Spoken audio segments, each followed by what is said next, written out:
어디서도 이런 심리적인 해석을 통해 남자를 사로잡는 방법을 들어본 적이 없을 거예요. 사실 오늘 이런 이야기는 돈 주고 들어야 되는 게 맞아요. 그렇지만 댓글에 제 구독자분들의 부탁이 있었으니 오늘 영상은 공짜예요. 저는 20대 초반에 이 원리를 알고 나서 정말 연애가 쉬워졌어요. 그래서 상대가 나에게 환장하게 만드는 방법은 뭐냐? 바로 상대의 심리적으로 억압되어 있는 부분을 파악하고 그것을 메워주는 것입니다. 우리는 남자 여자 할 것 없이 사회화를 거치며 자신의 정서나 욕구를 억압시키면서 성장할 수밖에 없어요.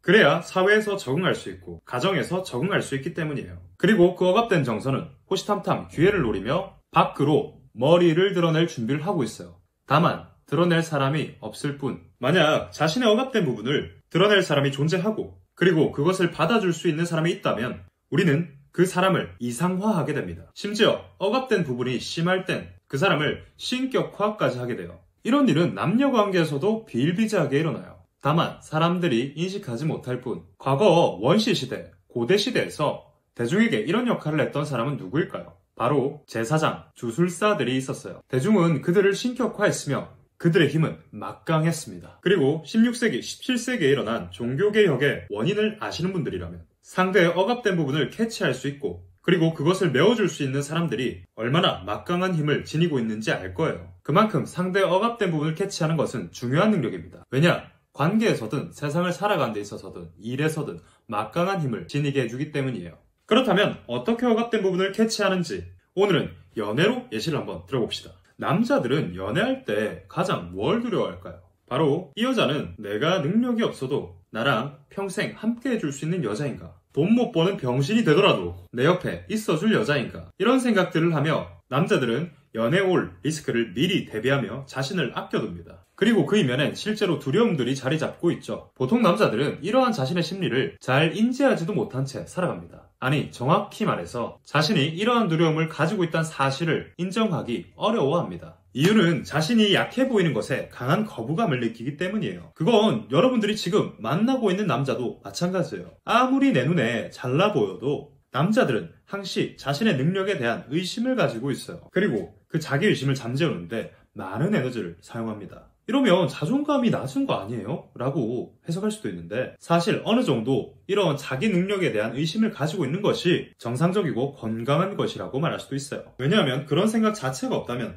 발전할 생각도 하지 않기 때문이에요. 사람은 결핍감을 느낄 때 성취를 이룩하려고 한답니다. 사실 이러한 남자들에게 필요한 건 인정과 칭찬이에요. 성공한 남자, 돈 많은 남자와 결혼한 여자들은 이런 칭찬과 인정을 해주는 능력을 필히 가지고 있어요. 남자는 항상 자신이 성공한 존재처럼 느껴지길 원합니다. 이거는 본능적인 거예요. 그리고 자신이 성공하고 있다, 자신의 능력이 꽤나 좀 괜찮다라는 걸 느끼게 해줄 수 있는 여성 옆에 있고 싶어 합니다. 그렇다면 여러분들은 궁금할 거예요. 도대체 방법이 뭐예요? 방법은 간단해요. 리액션이죠. 작은 것 하나에도 긍정적으로 큰 반응을 해주는 것. 그런 리액션들은 남자의 자존감을 치켜 세워 하늘 높이 올려줍니다.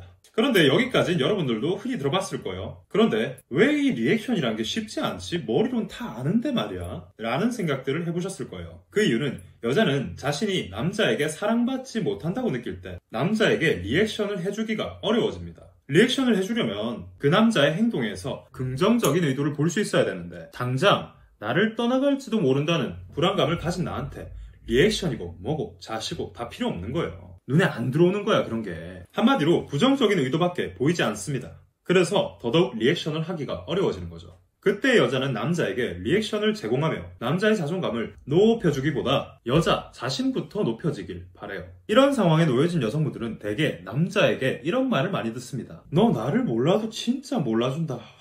진짜 나를 몰라주네. 여성분들은 참 답답할 거예요. 남자의 그 말 한마디, 좀 그 사랑스러운 언어적인 표현을 두고 싶은데 이놈의 남자들이 언어적인 표현을 잘 못하니 말이에요. 그런데 또 보면은 또 비언어적인 이런 행동적인 부분에서 나를 챙겨준단 말이야. 이런 남자들은 자신의 어떤 부분을 억압시키고 있을까요? 바로 감정 표현과 공감성입니다. 남자가 어렸을 때는 여자보다 더욱 뛰어난 공감력과 감정 표현력을 가지고 있다고 해요. 남자애들도 때론 엄마를 심히 걱정하기도 하며 엄마의 눈물에 공감하며 남자아이 자신도 같이 울기도 합니다. 하지만 이런 남자아이들은 사회화 과정을 거치면서 문화적인 표준에 맞게 남자다움이란 자신의 성 정체성을 더욱 확고히 하게 돼요. 아마 이런 말들은 여성분들도 들어보셨을 거예요. 남자는 살면서 3번만 울어야지 어디서 또 울고 있어.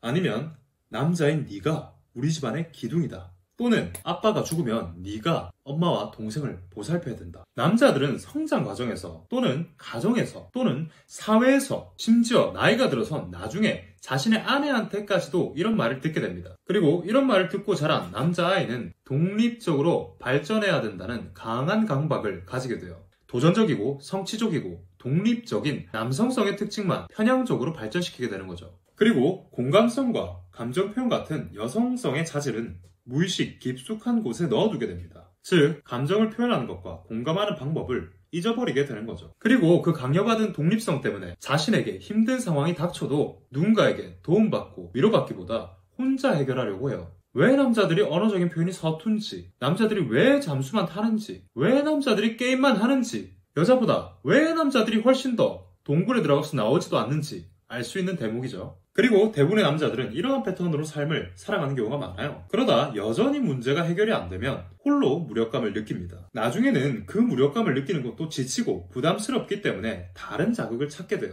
바로 과한 음주를 해서 알코올 중독이 되거나 도박을 하다가 도박 중독이 되거나, 여튼 남자는 강요받은 독립성 때문에 자기 자신의 감정과 공감성을 억압하며 살아갑니다. 그리고 남자는 무의식적으로 자신의 바보 같고 약해 빠진 자신의 모습을 드러낼 수 있는 여자를 찾고 있어요. 그런 남자의 억압되어 있는 부분을 끌어낼 수 있는 건 아까 말했듯 리액션이자 칭찬이자 인정인 거죠.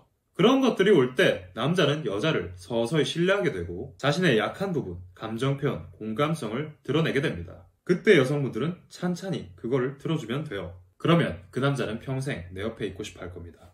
아시겠죠? 자, 저는 지금까지 여러분들의 심리 코치 대먼이었습니다. 다음 영상에서 조금 더 좋은 심리 컨텐츠로 찾아뵙길 약속드리며 다음 시간에 또 뵙겠습니다.